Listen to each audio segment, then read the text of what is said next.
We're doing a little bit of summer border maintenance today on pots and trowels, and that's brought to you with the support of Cobra Garden and King Seeds.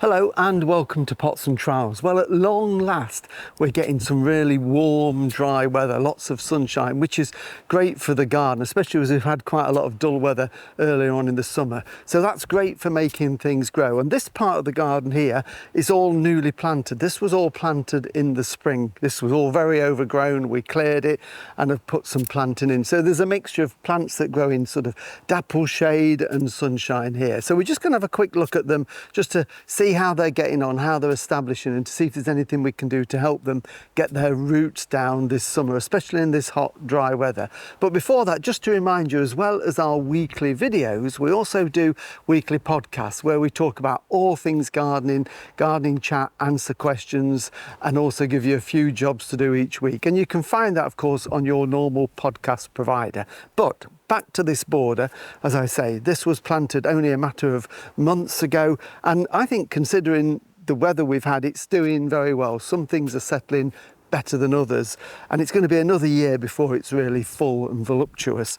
So we've got some lovely things in here. This is a allium. This is one of the perennial herbaceous alliums. I don't know the name of it. There's a really lovely squat one called Millennium. And this is great, and it will flower and flower and flower as long as you deadhead it on a regular basis. So just slip those dead heads off like that so they don't produce seed, and it will send out more.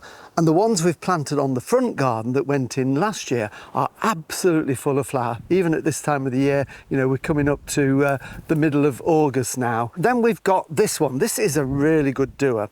I've seen this but never grown it in the garden. This is Verbena Bampton, originally from Devon, a village called Bampton.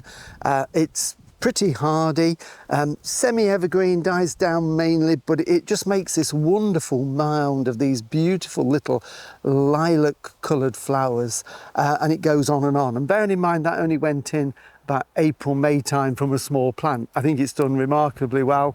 We've got a few shrubs in there that will give a little bit of height to the back to divide the two areas. And this one here is an apeta. And again, this has done really well. The catmint flowers and flowers and flowers. This has been in flower now for probably a couple of months, to be fair. And it's a great sort of low growing ground cover. Dies down completely in the winter, but it's amazing at attracting bees on it. And it's a little bit windy today, but on a still day, we've had lots of bumblebees and honeybees on this, which is great, of course. And then in this area just here, things are struggling just a little bit more, because this, although in the shade at the moment, and we're filming this at 10:30 in the morning, by about 1 o'clock, the sun will have gone round and is shining on this.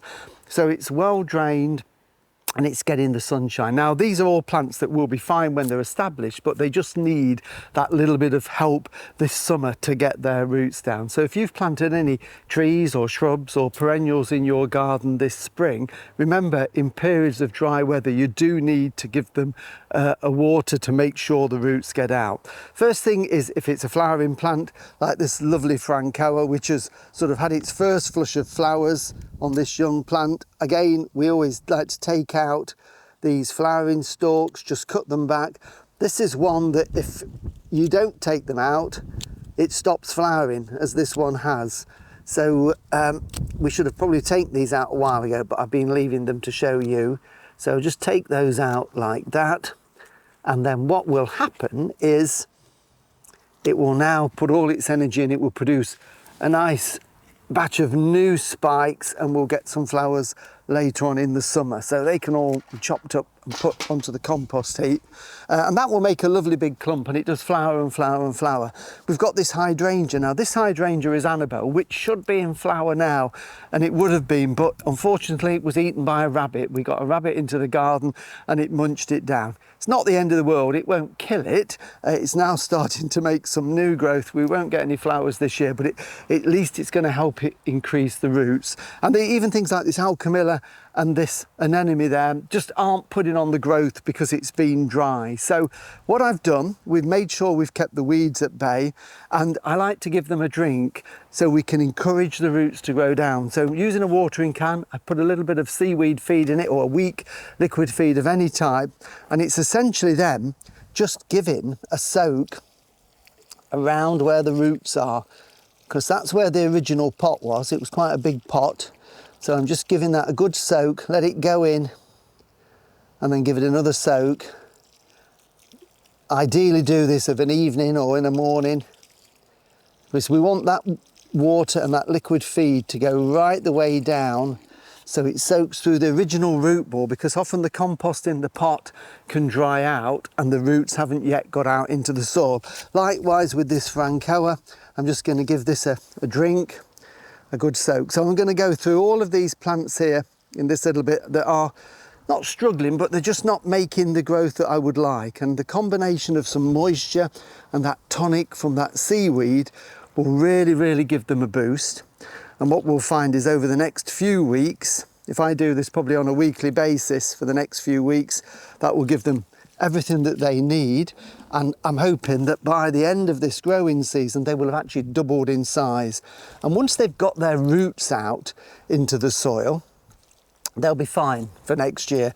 It's this first season with the summer that we need to really get the roots down to get them to establish. So deadheading, make sure you get rid of all the weeds so you haven't got that competition, and a good soaking down to the roots so the roots will follow it down and establish will really help this fill out. And we're going to do the same on other things. At the back there we've got ferns, which are all sort of ferns that will tolerate shade and dry conditions when they're established. And that's the thing to remember. Anything that will tolerate sun and dry is fine when it's established, but when it's young, you've got to keep it watered to get the roots going. So there you go, that's going to keep me busy watering those for the next hour or so, and we'll have a look at it at the end of the summer to show you how they filled out.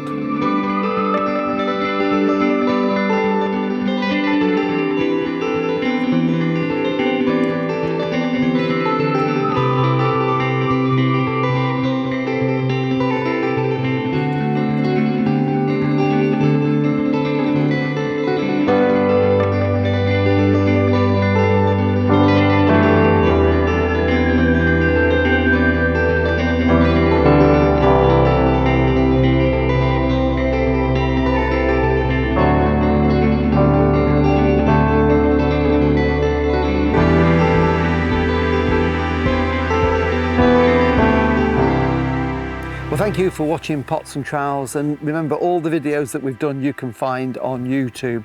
Next week we're going to be having a masterclass on growing chili peppers, so we'll see you then. Bye.